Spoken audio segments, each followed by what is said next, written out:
देखिए क्यूटी का next topic अपने पास है ट्रांसपोर्टेशन प्रॉब्लम। ट्रांसपोर्टेशन प्रॉब्लम पढ़ते क्यों है, इसका बेसिक कंसेप्ट ये है कि मान लीजिए कि कोई कंपनी है, ठीक है, उसके कुछ प्रोडक्शन सेंटर्स हैं जो जहाँ पर वो अपने गुड्स को मैन्युफैक्चरिंग करती है, और वो उसके कुछ डिस्ट्रीब्यूशन सेंटर भी होंगे जहाँ से प्रोडक्शन सेंटर का माल डिस्ट्रीब्यूशन सेंटर पहुँचाया जाता है और वहाँ से फिर वो पूरी कंट्री में सेल किया जाता है। तो यहाँ पर कोई भी कंपनी जो है वो ट्रांसपोर्टेशन प्रॉब्लम को सॉल्व करती है इस तरीके से कि मान लो कि मेरे पास जैसे 3 प्रोडक्शन सेंटर हैं एबीसी। तो जो एबीसी जो माल बनाएंगे उनको सेल करने का काम है 4 डिस्ट्रीब्यूशन सेंटर का, जो कि पीक्यूआरटी है, इनके हमने नाम दिए हैं। तो यहाँ पर ए जो माल बनाएगा, ठीक है, ए जो माल बनाएगा और जो बी बनाएगा और जो सी बनाएगा, उसको पी क्यू आर टी तक माल को पहुँचाना पड़ेगा। तो बीच में जो ट्रांसपोर्ट की कॉस्ट आएगी वो हमारी मिनिमम होनी चाहिए, लीस्ट पॉइंट पे होनी चाहिए। तो हर कंपनी यही चाहती है कि मिनिमम ट्रांसपोर्टेशन कॉस्ट पे करने करके ही हम जो प्रोडक्शन सेंटर का माल है वो डिस्ट्रीब्यूशन सेंटर तक पहुंचा सके।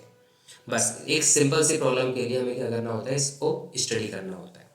तो सबसे पहले एबीसी जो गुड्स बनाएगा उसको पी क्यू आर टी तक पहुंचाना है, तो उसकी कोई ना कोई कॉस्ट भी पे करनी पड़ेगी। तो नीचे का आपको टेबल देगा, कि टेबल में आपको डिलीवरी कॉस्ट पर यूनिट देगा ये, ठीक है, कि अगर ए ने माल पी को दिया, मान लीजिए अगर ए माल अगर पी को देता है, जैसे नीचे ए ने बनाया, ए ने माल अगर पी को दिया तो 4 रुपीज़ पर यूनिट का खर्चा आएगा। ऐसे ए ने माल अगर क्यू को दिया तो 6 रुपीज़ का खर्चा आएगा।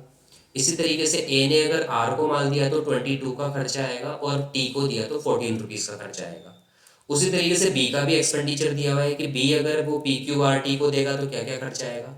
और सेम इसी तरीके से सी का भी खर्चा दिया हुआ है कि सी अगर पी क्यू आर टी को माल देगा तो पर यूनिट डिलीवरी का क्या खर्चा आएगा, ठीक है। और नीचे आपको ये बोलेगा कि आपको ऑप्टिमम सॉल्यूशन निकालना है ट्रांसपोर्टेशन कॉस्ट का। लेकिन इसके पहले हमें ये भी देखना होगा कि जो प्रोडक्शन है वो एबीसी बनाते कितना है। तो मैंने यहाँ पर क्वेश्चन में लिया है कि ए मान लो कि बनाता है 6 यूनिट, बी बनाता है 1 यूनिट और सी बनाता है 10 यूनिट। ये हमने एक डेटा लिया है कि ए जो प्रोडक्शन सेंटर होगा वो 6 यूनिट बना के चलेगा, बी केवल 1 यूनिट बनाएगा और सी जो है वो सबसे ज़्यादा 10 यूनिट बनाएगा। टोटल 17 यूनिट प्रोड्यूस होगी। प्रोडक्शन सेंटर के बाद अपन बात करेंगे डिस्ट्रीब्यूशन सेंटर की। तो डिस्ट्रीब्यूशन सेंटर हमारे पास 4 है, P Q R T. P की डिमांड है, पी को केवल 7 यूनिट्स चाहिए आगे सेल करने के लिए, क्योंकि डिस्ट्रीब्यूशन सेंटर क्या करेगा, डिमांड करेगा प्रोडक्शन से, प्रोडक्शन देगा डिस्ट्रीब्यूशन को, डिस्ट्रीब्यूशन उसको आगे सर्कुलेट करेगा। तो यहाँ पर पी की जो डिमांड है वो 7 यूनिट्स है, क्यू की जो डिमांड होगी वो 5 यूनिट्स की है, आर की डिमांड है यहाँ पर 3 यूनिट्स की और टी की डिमांड है 2 यूनिट्स की। अगर हम इनको ऐड करेंगे तो ये भी 17 ही आ रहा है, यानी 17 यूनिट्स प्रोड्यूस होंगी टोटल, और टोटल जो डिमांड की जाएगी वो भी 17 यूनिट्स की ही की जाएगी। ज़्यादातर क्वेश्चंस में दोनों बराबर होते हैं, ठीक है। अगर किसी क्वेश्चन में ये दोनों इक्वल नहीं है तो हमें डमी वैल्यूज लेके क्या करना होता है, इनको इक्वल करना होता है, जो नेक्स्ट क्वेश्चन में भी देखते हैं। अच्छा, अब इस प्रॉब्लम को सॉल्व करने के लिए हमारे पास मेथड्स होंगे, जो कि 3 मेथड है। पहला मेथड है least cost method. Least cost का मतलब ही है सबसे कम कॉस्ट चूज करना। तो जहां पर सबसे कम कॉस्ट आएगा हम सबसे पहले उसे चूज करेंगे। दूसरे नंबर का जो मेथड है वो है नॉर्थ वेस्ट कॉर्नर मेथड। अब नॉर्थ वेस्ट को अगर अपन देखें तो टॉप लेफ्ट वाला होता है, नॉर्थ ऊपर होगा और वेस्ट हमारा लेफ्ट में होगा। तो जो टॉप लेफ्ट में आएगा, ठीक है, उसी को हम सबसे पहले अलॉट करके चलेंगे। और तीसरा जो मेथड है वो है वोगल्स अप्रोक्सीमेशन मेथड, जो कि सबसे ज़्यादा चांसेस है एग्जाम में आने के। वोगल्स अप्रोक्सीमेशन मेथड, अगर क्वेश्चन में किसी मेथड का नाम मेंशन नहीं है तो आप वोगल अप्रोक्सीमेशन मेथड से ही सॉल्व करोगे, ठीक है। तो यहाँ पर तीनों मेथड से सेम क्वेश्चन को तीनों मेथड से कैसे कैसे सॉल्व करते हैं, बस हमें उसका प्रोसीजर आना चाहिए। तो सबसे पहले देखते हैं लीस्ट कॉस्ट मेथड। अब जैसा कि नाम से पता है लीस्ट कॉस्ट मेथड, तो यानी हम पूरी टेबल में सबसे कम कॉस्ट को देखेंगे। तो उससे पहले हम टेबल को एक ड्रॉ करेंगे एक स्पेशल फॉर्मेट में इस तरीके से, देखो। तो वही जैसे पी क्यू आर टी हमें डिस्ट्रीब्यूशन सेंटर ऊपर क्वेश्चन में दिए हुए थे और ए बी सी हमें प्रोडक्शन सेंटर दे रखे थे, वो हमने एज इट इज बना लिया। ए बी सी तो हमारे हो गए प्रोडक्शन सेंटर और पी क्यू आर टी हो गए हमारे डिस्ट्रीब्यूशन सेंटर, ठीक है। ए बी सी के सामने हमें लिखना होगा सप्लाई। ए बी सी के सामने जो आएगा वो आएगा सप्लाई, क्योंकि ये बनाएंगे और आगे सप्लाई करेंगे। पी क्यू आर टी के सामने हमें लेना होगा डिमांड 7532, जो ये डिमांड कर रहे थे। अंदर एक बॉक्स आप देख रहे हो जिसमें एक सिंगल बॉक्स के अंदर भी एक छोटा सा बॉक्स और है। तो ये जो छोटा सा बॉक्स आप बनाओगे इसके अंदर आप कॉस्ट लिखोगे जो ऊपर टेबल में दी हुई है। जैसे पी में आप देखोगे तो 4 to 10 की दे रखी है, तो तीनों बॉक्स में 4 to 10 की बॉक्स में कॉस्ट लिखनी है। ऐसे क्यू की तीनों कॉस्ट है 6016, वो नीचे बॉक्स में आ जाएगी 6016। आर की तीनों कॉस्ट 22 12 30, वो एज इट इज आ जाएगी बॉक्स के अंदर। और 14 to 18 जो है वो टी में आ जाएगी 14 to 18। सप्लाई जो है वो 6110 जो बनाते हैं, एबीसी जो प्रोड्यूस करेंगे वो हमने लिख दिया। और डिमांड में जो P Q R T demand करेंगे 7532, वो हमने लिख दिया। टोटल दोनों तरफ 17 आ रहा है। अब देखो इसको डिस्ट्रीब्यूट कैसे करना है। तो डिस्ट्रीब्यूट करने में लीस्ट कॉस्ट मेथड का मतलब है पूरी टेबल में वो कॉस्ट ढूंढो जो सबसे कम है। तो पूरी टेबल में जो सबसे कम कॉस्ट है वो 0 है, यानी बी जो है वो क्यू को माल देगा जिसके लिए कोई कॉस्ट नहीं लगेगी, बी क्यू। तो इसका मतलब है ये देखो बी बनाता कितना है, तो बी बनाता है 1 यूनिट और क्यू को चाहिए 5 यूनिट। तो हम मैक्सिमम 1 ही दे पाएंगे क्योंकि बी बनाता ही 1 है। तो जो 1 बनाएगा वो पूरा का पूरा वो क्यू को दे देगा। तो उसके बाद देखो अगर बी ने क्यू को दे दिया तो बी पी को, आर को और टी को नहीं दे पाएगा, इसलिए इसके आगे कोई क्वांटिटी नहीं लिखी हुई है। ठीक है, तो 0 वाले को हमने 1 क्वांटिटी दे दी है यहाँ पे। तो नीचे जो हमने लिखा है एक क्वांटिटी है 1 क्वांटिटी, तो बी ने अपनी 1 क्वांटिटी क्यू को दे दी है। तो पी, आर और टी में कुछ भी नहीं आएगा। नेक्स्ट देखो, नेक्स्ट सबसे कम कॉस्ट कौन सी है, बस इस रो को नहीं देखना क्योंकि ये रो ब्लॉक हो चुकी है। 2012, यानी बी वाली जो लाइन है वो पूरी ब्लॉक हो चुकी है क्योंकि इसमें कोई अलॉटमेंट नहीं हो सकता। बी की 1 यूनिट क्यू को जा चुकी है। तो ऊपर वाली में अगर अपन देखेंगे तो 4 6 22 और 14 है। नीचे वाले में देखेंगे तो 6 10 16 30 और 18 है। तो सबसे कम कॉस्ट आ रही है 4। नेक्स्ट जो लीस्ट कॉस्ट आ रही है वो है 4। अब इस 4 को अलॉट करेंगे, यानी कि ए जो है वो बी को माल देगा। ए जो बनाता है वो 6 यूनिट का है, पी को चाहिए 7, तो जो दोनों में कम होगा वो ही दिया जाएगा। तो में जो 6 है वो 6 जो है वो पी को दे दिया जाएगा, तो ए 6 दे देगा पी को। तो ए ने अपना पूरा का पूरा जो 6 यूनिट है वो पी को दे दिया। तो आगे देखो ए के सामने क्यू आर टी तीनों मिसिंग हो गए, यानी तीनों को कुछ नहीं मिलेगा। ठीक है, तो पहली लाइन ब्लॉक हो चुकी है, सेकंड लाइन भी ब्लॉक हो चुकी है बी वाली। अब केवल सी की लाइन बची है। अब हमारे पास कोई चॉइस नहीं है, तो बाकी जो बैलेंसिंग फिगर बचेगा वो हमें इनको देना है। जैसे P को टोटल चाहिए 7 यूनिट्स, 7 में से 6 यूनिट वो A से ले चुका है, तो C से वो 1 यूनिट लेगा। Q को चाहिए 5 यूनिट, 5 में से 1 यूनिट वो B से ले चुका है, तो बाकी के 4 यूनिट वो C से लेगा। जो R है उसको 3 की रिक्वायरमेंट है, उसने ना A से लिया ना B से लिया, तो वो 3 का 3 पूरा C से लेगा। T को 2 की रिक्वायरमेंट है, उसने भी A और B से कुछ नहीं लिया, तो वो 2 जो है वो C से लेगा। अगर अपन काउंट करें 1 4 3 2, तो टोटल आता है 10 और C को चाहिए भी 10। तो रो वाइज और कॉलम वाइज टोटल बिल्कुल सेम आना चाहिए। तो रो वाइज अगर आप टोटल चेक करोगे तो भी सेम आएगा और कॉलम वाइज टोटल चेक करोगे तो भी सेम आएगा। ये है आपकी transportation problem least cost method से। अब बस इसकी टोटल कॉस्ट निकालनी है और टोटल कॉस्ट निकालने के लिए आप केवल सिंपल यूनिट को कॉस्ट से मल्टीप्लाई कर दोगे। जैसे फर्स्ट वाले में 6 यूनिट है, तो 6 यूनिट को 4 से मल्टीप्लाई कर दो, तो A जो माल देगा वो P को देगा 6 यूनिट 4 रुपीज़ के हिसाब से, तो 24 का खर्चा होगा। सेकंड नंबर आप देखोगे BQ, तो 0 रुपये पे 1 यूनिट, तो 0 रुपये पे BQ 1 यूनिट देगा, तो 0 रुपये, यानी कोई कॉस्ट नहीं लगने वाली है। CP जो है वो 10 रुपीज़ में देगा 1 यूनिट, तो 10 रुपीज़ पर यूनिट के हिसाब से 1 यूनिट का खर्चा आएगा 10 रुपीज़। CQ को देगा 16 रुपीज़ पर यूनिट के हिसाब से 4 यूनिट, तो 64 का खर्चा आएगा।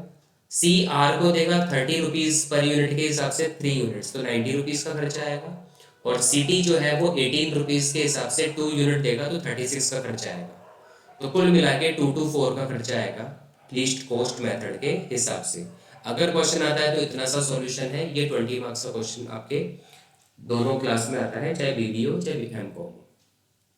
सेम क्वेश्चन को अब हम देखेंगे सेकंड मेथड से, नॉर्थ वेस्ट कॉर्नर मेथड। तो नॉर्थ वेस्ट कॉर्नर मेथड से जब इसको देखेंगे तो देखो सेम टेबल बनाया हमने। ABC जो है वो सोर्स अपना लेफ्ट में आ जाएगा रोज में, कॉलम में आ जाएगा डिस्ट्रीब्यूशन सेंटर PQRT। ABC के सामने आ जाएगी सप्लाई 6 1 और 10, PQRT के सामने इसकी डिमांड आ जाएगी 7532 और बॉक्स में आ जाएगी अपनी पोस्ट।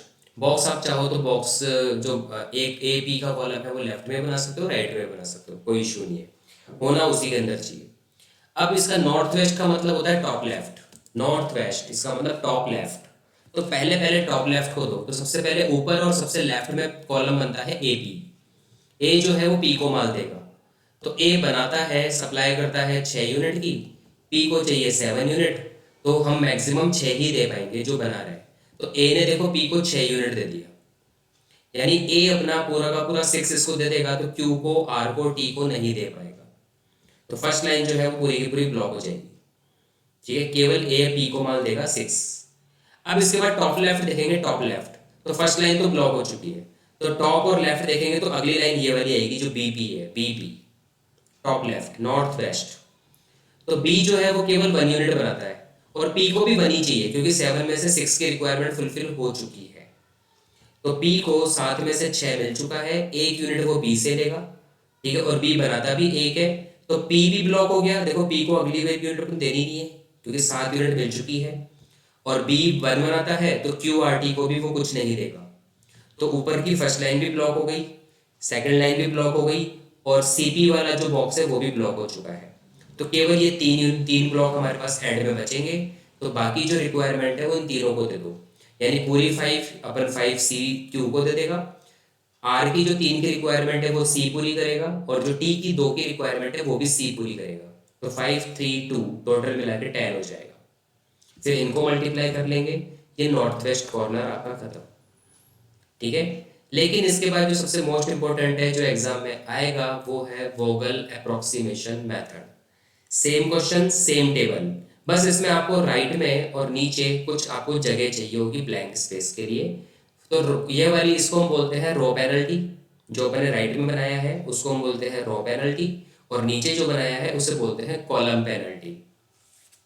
अच्छा, ऐसा कुछ स्टेप्स होते हैं, वो स्टेप्स आपको एज इट इज फॉलो करने होंगे। सबसे पहले स्टेप नंबर 1, स्टेप नंबर 1 आपका है, सबसे पहले आपको नोट करना है the difference of least to values column और रो वाइज।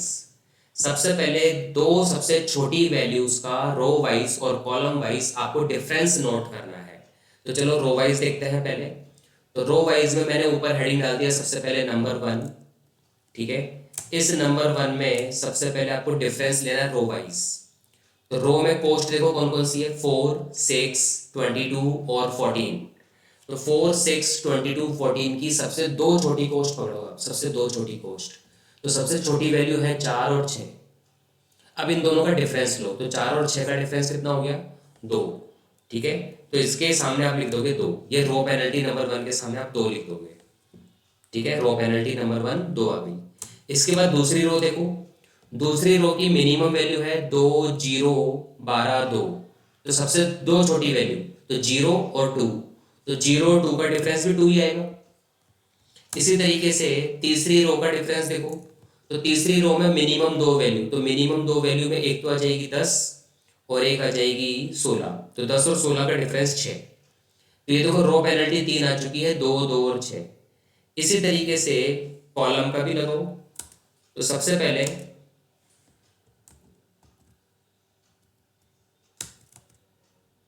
फर्स्ट जो रो पेनल्टी आएगी अपनी,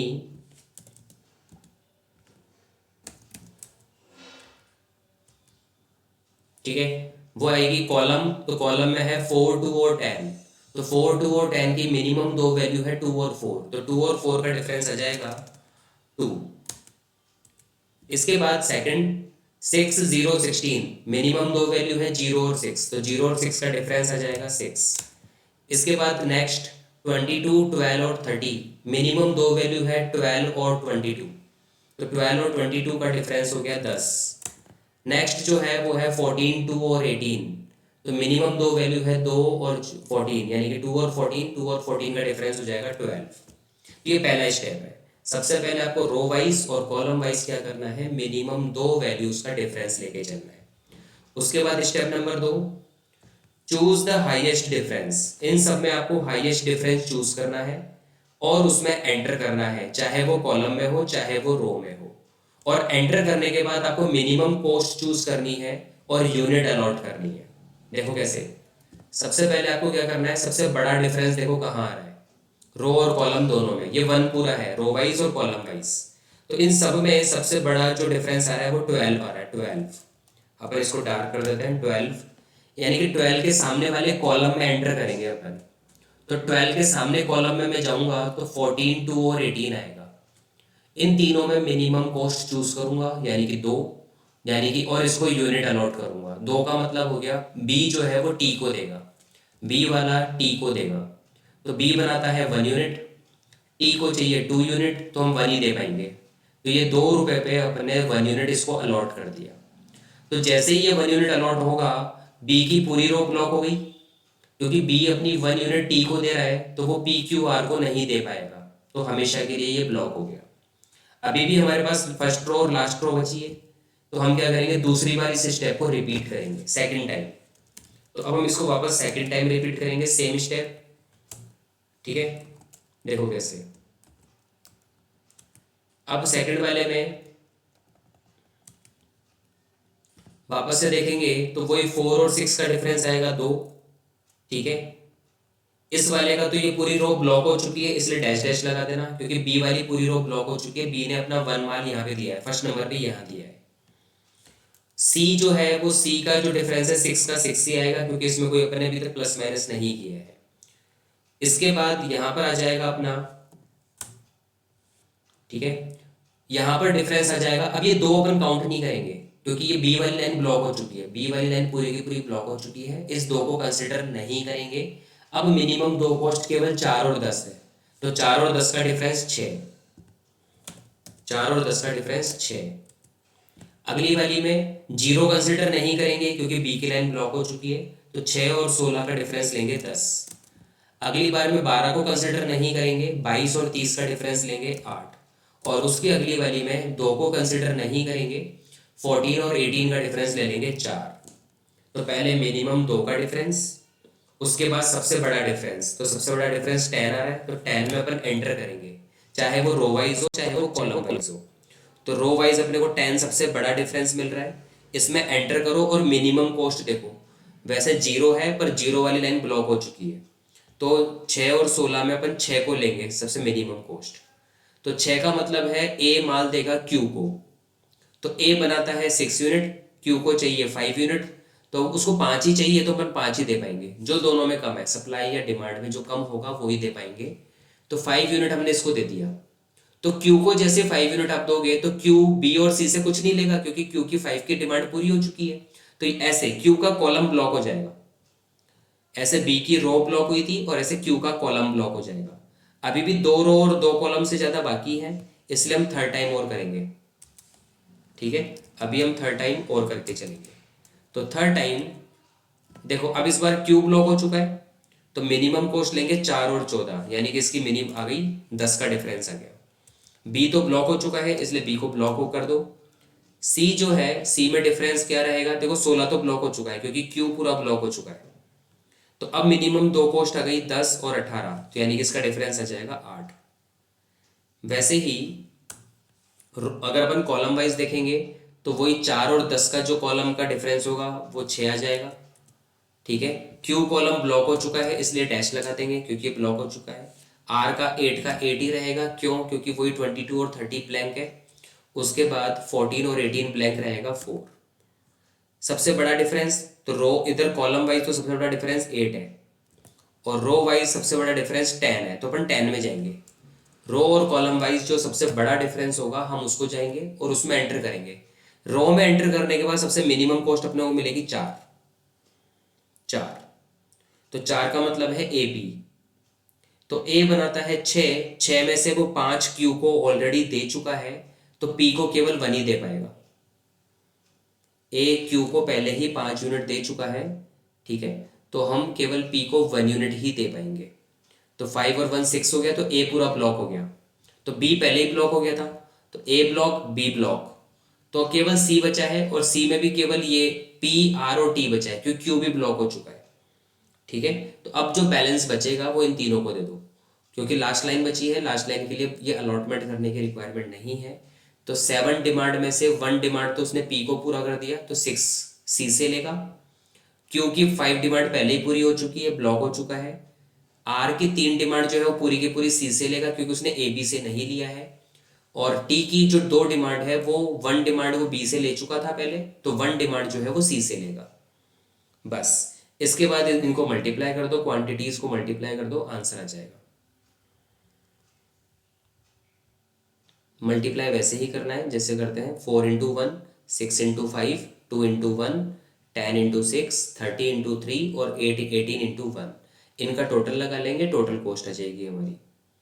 इसके बाद अगर कोई अलग टाइप का क्वेश्चन आएगा तो वो केवल 2 और क्वेश्चन है, जिसमें पहला क्वेश्चन है ये वाला।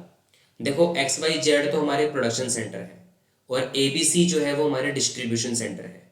प्रोडक्शन जो होता है वो 10, 80 और 15 यानी कि 105 का होता है, लेकिन डिमांड है 75, 20 और 50 यानी कि 145 की। यहाँ पर डिमांड और सप्लाई इक्वल नहीं है। जब डिमांड और सप्लाई इक्वल ना हो तो हमें इक्वल करना पड़ेगा डमी मान के। तो देखो क्या कम है, रो का टोटल कम है या कॉलम का टोटल कम है? तो कॉलम का टोटल तो ज़्यादा आ रहा है 145, यहाँ पे रो कम है 105, तो हम एक रो एक्स्ट्रा लेंगे। यानी देखो एक्स का मैंने एज इट इज ले लिया, कॉस्ट 5, 1, 7, 10, सप्लाई 10। वाई की कॉस्ट 646 और जो सप्लाई है वो 80 आ गई। जेड की जो है वो 325 और सप्लाई जो है वो 15 आ गई, जैसा का क्वेश्चन में दिया हुआ है। लेकिन मैं एक डमी और लेके चलूंगा, रो डमी लेके चलूंगा जिसकी कॉस्ट अपन 000 मानेंगे, लेकिन इसकी सप्लाई मानेंगे 40, जो दोनों का डिफरेंस है 105 और 145 का डिफरेंस है 40, वो हम फुलफिल करेंगे डमी से। ठीक है, और डिमांड जो है वो एज इट इज रहेगी क्योंकि ये ज़्यादा है। अब क्वेश्चन को वोगल से सॉल्व करेंगे, तो वोगल में वही रो पेनल्टी और कॉलम पेनल्टी बनेगी सबसे पहले। तो यहाँ पर नंबर 1, सबसे पहले देखो नंबर 1 में कॉलम पेनल्टी देखो, तो सबसे पहले मिनिमम 2 कॉस्ट, मिनिमम 2 कॉस्ट, तो 0 और 3, मिनिमम सबसे पहले 0 और 3 है, इन दोनों का डिफरेंस आ जाएगा 3। दूसरी रो में देखोगे तो सबसे मिनिमम कॉस्ट है 0 और 1, 0 और 1, तो इन दोनों का डिफरेंस आ गया 1। तीसरे कॉलम में है 0 और 5, तो 5 का डिफरेंस आ जाएगा, 3 ही कॉलम है। इसके बाद रो वाइज आ जाओ, तो रो वाइज में सबसे पहले मिनिमम कॉस्ट अपने को देखो, मिनिमम 2 कॉस्ट, तो 1 और 5 है, तो 1 और 5 का डिफरेंस आ जाएगा 4। दूसरी रो में देखोगे तो 6, 4, 6, तो 4 और 6 ही मिनिमम है, तो 4 और 6 का डिफरेंस आ गया 2। तीसरी रो में है 5, 2 और 3, तो 2 और 3 ही मिनिमम है, तो इसका आ गया 1। और लास्ट वाले में तो 0, 0, 0 है, तो डिफरेंस भी 0। अब क्या करते हैं, स्टेप नंबर 2। स्टेप नंबर 2 जो सबसे बड़ा है, तो यहाँ पर सबसे बड़ा 5 है, ऊपर सबसे बड़ा 4 है, तो 5 ही लेंगे। इस 5 वाले में एंटर करेंगे, यानी यहाँ एंटर करेंगे। एंटर करने के बाद सबसे मिनिमम कॉस्ट लेंगे जो कि 0 है, ये 0, यानी यहाँ पर अलॉट करेंगे अपन। तो डमी को चाहिए 40 और सी जो है वो बनाता है 50, तो हम 40 दे पाएंगे, जो दोनों में कम है, तो मैंने 40 दे दिया। ऊपर मैंने कॉस्ट लिखा है, नीचे मैंने क्वांटिटी लिखी है। तो जैसे ही मैं 40 दूंगा इसको, तो अब ये 40 वाली रिक्वायरमेंट फुलफिल हो चुकी है, तो वो ए और बी से कुछ नहीं लेगा, तो मैं यहाँ पे क्रॉस लगा सकता हूँ कि भाई हम यहाँ से भी कुछ नहीं लेंगे और यहाँ से भी कुछ नहीं लेंगे, ऐसे क्रॉस भी लगा सकता है। ठीक है भाई, ये दोनों ब्लॉक हो चुके हैं, ये 40 की रिक्वायरमेंट जो है वो हम सी से पूरी कर रहे हैं। इसके बाद स्टेप नंबर 2 रिपीट करो, तो दूसरे वाले में यही, क्योंकि अपना देखो रो ब्लॉक हुआ है, तो ये 4 का 4 रहेगा, ये 2 का 2 रहेगा, ये 1 का 1 रहेगा, ये ब्लॉक हो चुका है डैश। कॉलम में डिफरेंस आ जाएगा, कॉलम में सबसे पहले मिनिमम कॉस्ट 0 हुआ करती थी, वो ब्लॉक हो चुकी है। अब मिनिमम 2 कॉस्ट है 3 और 5, तो 3 और 5 का डिफरेंस आ गया 2, इसमें 0 ब्लॉक हो चुका है, तो मिनिमम कॉस्ट आ गई हमारी 1 और 2, तो 1 और 2 का डिफरेंस आ गया 1। तीसरी रो में आ गया अपना 0, तो देखो ब्लॉक हो चुका है, तो 5 और 6, 7, तो 5, 6 का डिफरेंस आ गया 1। तो यहाँ पर मैक्सिमम 2 है, यहाँ पर मैक्सिमम 4 है, तो अपन 4 में एंटर करेंगे जो सबसे ज़्यादा है। 4 में एंटर करने के बाद मिनिमम कॉस्ट चूज करेंगे, ये कॉस्ट है, तो मिनिमम कॉस्ट कौन सी है 1, तो अपन 1 को अलॉट करेंगे। 1 का मतलब है x माल देगा b को, तो x बनाता है 10, b को चाहिए 20, तो अपन 10 ही दे पाएंगे, जो दोनों में कम है, ये 10 दे पाएंगे। ठीक है, ये 10 अपन दे पाएंगे। तो जैसे अपन 10 देंगे तो ये 10, ये देखो रो वाइज अपना 10 का टोटल बराबर हो जाएगा। तो यानी अब एक्स ए को कुछ नहीं देगा, एक्स सी को कुछ नहीं देगा। ठीक है, अभी भी 2 रो बाकी है और कॉलम बाकी है, इसलिए हमें एक बार और करना पड़ेगा। अब यहाँ पर चेंज हो जाएगा, देखो 1 भी ब्लॉक हो चुका, ये पूरी रो ब्लॉक हो चुकी है। तो पूरी रो ब्लॉक हो चुकी है, तो यहाँ पर रो को ब्लॉक कर दो, यानी अब यहाँ पे कुछ नहीं आएगा। इसमें सब कुछ खाली पड़ा है, तो 4 और 6 का डिफरेंस 2 ही आ जाएगा। यहाँ पर भी खाली है, 3 और 2 का डिफरेंस 1 है, 1 आ जाएगा। ये ब्लॉक हो चुका है। थर्ड नंबर पे रो कॉलम वाइज देखो 5 ब्लॉक हो गया, तो 3 और 6 ही बचा है, तो 3 और 6 का डिफरेंस 3। यहाँ पर 4 और 2 का डिफरेंस केवल ये दोनों ही बचे हैं, तो 2। यहाँ पर 5 और 6 का डिफरेंस केवल एक ही बचा है, तो 1। सबसे बड़ा डिफरेंस यहाँ पर 3 है, यहाँ पर 2 है, यहाँ पर 2 है, तो सबसे बड़ा डिफरेंस 3 लेंगे, ये 3। ऊपर एंटर करेंगे, एंटर करेंगे तो मिनिमम कॉस्ट हमें मिलेगी 3। यहाँ अलॉट करेंगे तो z देगा a को, तो z बनाता है 15, z बनाता है 15 और a को चाहिए 75, तो हम 15 ही दे पाएंगे, हम 15 ही दे पाएंगे जो हम बनाते हैं। तो z जैसे 15 देगा वो b को कुछ नहीं देगा, c को कुछ नहीं देगा, बस। अब अगर आप देखोगे तो केवल y वाली लाइन बची है, बाकी सारी लाइनें क्रॉस हो चुकी है। x वाली लाइन हो चुकी है, z वाली लाइन भी ब्लॉक हो चुकी है और डमी वाली लाइन भी ब्लॉक हो चुकी है। अब केवल सिंगल ऑप्शन है हमारे पास, तो अब हम रो पेनल्टी और कॉलम पेनल्टी नहीं बनाएंगे, बाकी का जो बचा हुआ एलिमेंट है वो इनको अपन क्या कर देंगे, अलॉट करेंगे। तो ए की डिमांड देखो 75 है, उसमें से 15 इसने लिया है z से, तो बाकी का बचेगा 60, वो लेगा y से, ये 60 y से लेके चलेगा। ऐसे b को चाहिए 20, उसमें से 10 वो x से ले चुका है, z क्रॉस हो चुका है और डमी भी क्रॉस हो चुका है, तो y से वो 10 लेगा, रिमेनिंग 10। इसी तरीके से c को 50 चाहिए, 50 में से 40 की रिक्वायरमेंट डमी से हो चुकी है, z कुछ देगा नहीं, x भी कुछ नहीं देगा, तो y जो है वो रिमेनिंग 10 बचेगा, क्योंकि 50 में से 40 की रिक्वायरमेंट फुलफिल हो चुकी है, तो 10 ये देगा। अगर आप तीनों को जोड़ोगे तो 80 आ जाएगा, 60 10 10, तो ये 80 के बराबर आ जाएगा। बस अब इनको मल्टीप्लाई कर दो, आंसर आ जाएगा आपका। तो जैसे मल्टीप्लाई करेंगे, 1 को मल्टीप्लाई करेंगे पहले 10 से, ऊपर वाला ये वाला, उसके बाद हमने दिया 6 को 60, 4 को 10, तो 1/10 हो गया, 6 मल्टीप्लाई बाय 60, उसके बाद 4 मल्टीप्लाई बाय 10,